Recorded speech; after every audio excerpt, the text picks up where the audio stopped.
दोस्तों, इशिता और सुधा मैम गाड़ी में बैठकर रमन के बारे में सारा सच बता रही होती हैं। कहती हैं कि आज मैं रमन को बता ही दूंगी कि मैं आपकी असली पत्नी हूँ, बल्कि तुम लोग मेरी बातों पर ट्रस्ट क्यों नहीं रख रहे हो।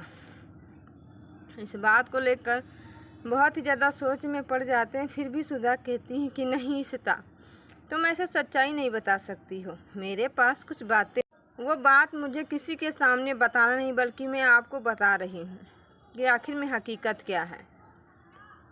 इसी बात को लेकर बहुत ज़्यादा सोच में पड़ जाती हैं। फिर कहती हैं कि तुम ऐसा नहीं बता सकती हो मेरे बारे में। आखिर में इसी बात को लेकर सोचती हैं, मगर परवाह नहीं होता है इशिता को रमन के बारे में, और कहती हैं मैं कुछ कहना भी नहीं चाहती हूँ। जैसा भी है सच है और पूरी फैमिली को बता देना चाहिए। इशिता कहती नहीं, मुझे पूरी फैमिली को नहीं बताना है, क्योंकि मुझे पता है ना कि मेरी फैमिली कैसे मेरे को एडजस्ट कर रही है। आप लोगों को नहीं पता होगा। जिससे कहती हैं तो अब मैं क्या ही करूं, मुझे समझ में नहीं आ रहा है। तब तक इस बात को लेकर सोचती हैं, मगर आपस में सुधा और इशिता बात करते पहुंच जाती हैं रमन के पास। रमन हॉस्पिटल में भर्ती होते हैं।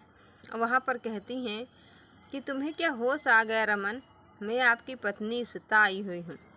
रमन को तो होश आता नहीं है, मगर इशिता पूरी तरीके से पागल हो जाती हैं। उनको तो पता चल जाता है कि हाँ, आखिर में ये सच क्या है। तब तक इसी बात को लेकर बहुत ही ज़्यादा सोचती हैं और उनको अंदाज़ा हो जाता है। कहने लगती हैं कि हाँ, मुझे भी पता है कि ये सब किसकी वजह से होने लगता है। तब तक आ जाते हैं और घर वाले सोचते हैं, मगर तब तक डॉक्टर नर्स खड़ी हुई होती हैं। तब तक इशिता कहती हैं कि डॉक्टर जी, देख सकते हैं आप कि ये मेरी पत्नी मेरा पति जो है ये ठीक हो चुका है। ये धीरे धीरे करके हाथ अपना चला रहा है, तो मुझे लगता है कि वो कोमा में नहीं गया, बल्कि उसको होश आ रहा है। कहने लगते नहीं, आपको यही लगता होगा, मगर तुम मेरी बात को समझ नहीं पा रही हो, मैं कहना क्या चाह रहा हूँ। जिसे कहते हैं कि मैं यही कहना चाह रहा हूँ कि आपके पति अभी ठीक नहीं हैं और तुम कह रही हो ठीक है। वो नर्स जाती है, उसका हाथ पकड़कर उठा रही होती है, देखती कहती नहीं, मुझे पता है कि आपको कुछ हो गया, आपके पति अभी ठीक नहीं है। कहने लगती नहीं, ऐसा नहीं हो सकता है, तुम लोग झूठ बोल रहे हो। कहने लगते हैं लो, मैं सच बोल रहा हूँ फिर भी आपको झूठ लगता है, इसमें मैं क्या ही कर सकता हूँ। तब तक नर्स वहाँ से चली जाती है और इशिता बैठी हुई होती है। तब तक यहाँ पर रूही कहती हैं कि मेरी शादी की डेट तो फिक्स हो चुकी है, अब मुझे धूमधाम से रहना है और अपने पापा के साथ शादी का त्यौहार मनाना है। मुझे शादी करनी है और आप लोगों को पहले ही बता दिया और आज भी बता रही हूँ। कहने लगती हाँ, अंदाज़ा तो हो चुका है। इसी बात को लेकर बहुत ही ज़्यादा कोशिश करती हैं और उनको समझ में नहीं आता है। कहने लगती कि हाँ, जैसा भी है अच्छा है, अब मुझे पता चल चुका है।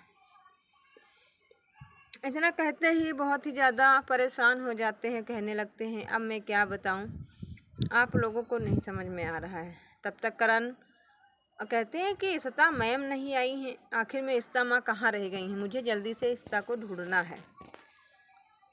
कहने लगते हैं कि हाँ। तब तक इशिता को कहते हैं फ़ोन लगाइए। रूही कहती हैं कि इशिता अभी कहीं बिजी होगी और बहुत ही जल्द आ जाएगी, आपको क्या हो गया है। कहने लगते हैं मुझे कुछ हुआ नहीं है, बल्कि मुझे जानना है कि मेरे इशिता माँ हैं कहाँ और कैसे रह रही हैं। तब तक रूही, आलिया, साथ में उनके दोनों बेटे करण और युग कहते हैं कि माँ तुम कहाँ हो, मुझे बहुत ही जल्द मिलो, मुझे आपकी बहुत ही सख्त ज़रूरत है।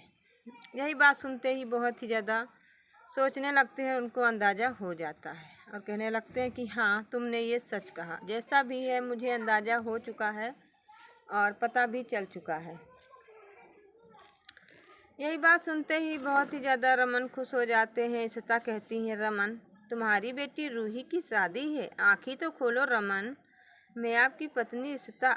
रमन तो पूरी तरीके से कोमा में जा चुका होता है, मगर ये तो ईशिता को पता नहीं होता है। उसको यही लगता है कि रमन अभी जिंदा है, उसको होश है, जिससे वो आपस में बात करते ही बहुत ही ज़्यादा खुश हो जाती हैं। उनको एहसास भी हो जाता है। वो कहती हैं कि हाँ, तुमने तो सच कहा है और मुझे भी पता चल चुका है। यही बात सुनते ही बहुत ही एक्साइटेड हो जाती हैं और उनको समझ में आ जाता है। तब तक कहती हैं चलो मुझे कुछ ना कुछ तो करना ही पड़ेगा। तब तक आ रहे होते हैं, कहने लगते हैं कि हाँ, जैसा भी है अच्छा है और मुझे पता चल चुका है। और आपस में बात ही बहुत ही ज़्यादा सुकून मिलती है। ये बात सुनते ही उनको खुशी हो जाती है। तब तक उधर से धीरे धीरे रमन आंखें खोल देता है। ईशिता कहती हैं मैं आपकी पत्नी रमन, आंखें खोलो। रमन खोलता है आंखें और ईशिता को पहचानने से सरासर इनकार कर देता है। वो कहता है कि मैं आपको नहीं जानता। इतना सुनते ही ईशिता के पैरों तले जमीन खिसक जाती। ईशिता कहती है अब मैं क्या ही करूं, मुझे समझ में नहीं आ रहा है कि यह सब किसके वजह से हो रहा है। यही बात सुनकर वो बहुत ही ज़्यादा सोचने लगती हैं। तब तक कहती हैं चलो मुझे पता है कि ये सब किसकी वजह से होता है। एक बार नहीं बार बार मैं सोचती हूँ, फिर भी आप लोगों को समझ में नहीं आ रहा है। सोचते ही बहुत ही ज़्यादा एक्साइटेड हो जाती हैं और उनको अंदाज़ा भी हो गया है। कहने लगती हैं कि हाँ, जैसा है सब लोगों के सामने है और मुझे भी पता हो गया है। वही बात करते हुए ईशिता कहती हैं कि चलो। तब तक यहाँ पर रूही के घर में ज़ोरोदार से तैयारियाँ शुरू हो जाती हैं, क्योंकि वो वहीं पर चुप हो जाते हैं। कहने लगते हैं कि मुझे काफ़ी ज़्यादा एक्साइटेड हो जाती हैं और उनको अंदाज़ा हो जाता है। इसे कहती हैं कि एक नहीं मैं बार बार कहती हूँ। तब तक वहाँ पर ईशिता तब तक अरिजीत काफ़ी ज़्यादा गुस्से में हो जाते हैं। अरिजीत कहते हैं कि आपको समझ में नहीं आ रहा है, अगर जो रमन जिंदा है तो अगर पता चल गया भल्ला परिवार को तो मेरे क्या खेल पर पानी फिर जाएगा। अब मैं क्या करूं, मुझे अंदाज़ा नहीं हो रहा है कि वो क्या हो रहा है। इसी बात को लेकर बहुत ही ज़्यादा अरिजीत गुस्से में होते हैं, अपना सर पकड़ लेते हैं और कहने लगते हैं मुझे चक्कर आ रहा है, मेरे प्लान पर पानी फिर चुका है। जिससे उनके दोस्त कहते नहीं, ऐसा नहीं हो सकता है, मैं हूँ ना, सब कुछ अच्छा होगा, मैं संभाल लूँगा, आपको परेशान होने की कोई भी ज़रूरत नहीं है। जिसे कहते हैं कि आप कह रहे हो बट मुझे कुछ न कुछ तो सोचना ही पड़ेगा। और वो सोचने लगते हैं और उनको समझ में आ जाता है।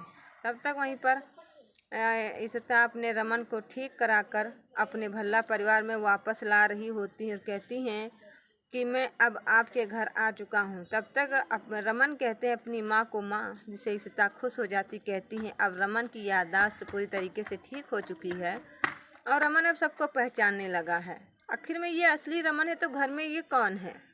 नकली रमन और असली रमन में काफ़ी ज़्यादा खुलासा हो जाता है। ईशिता तो चौंक उठती है, उनके फैमिली भी बहुत ही ज़्यादा शॉक्ड हो जाती है और कहते हैं मुझे नहीं पता कि ये सब किसकी वजह से होने लगता है। तो दोस्तों वीडियो में कंटिन्यू बने रहिएगा।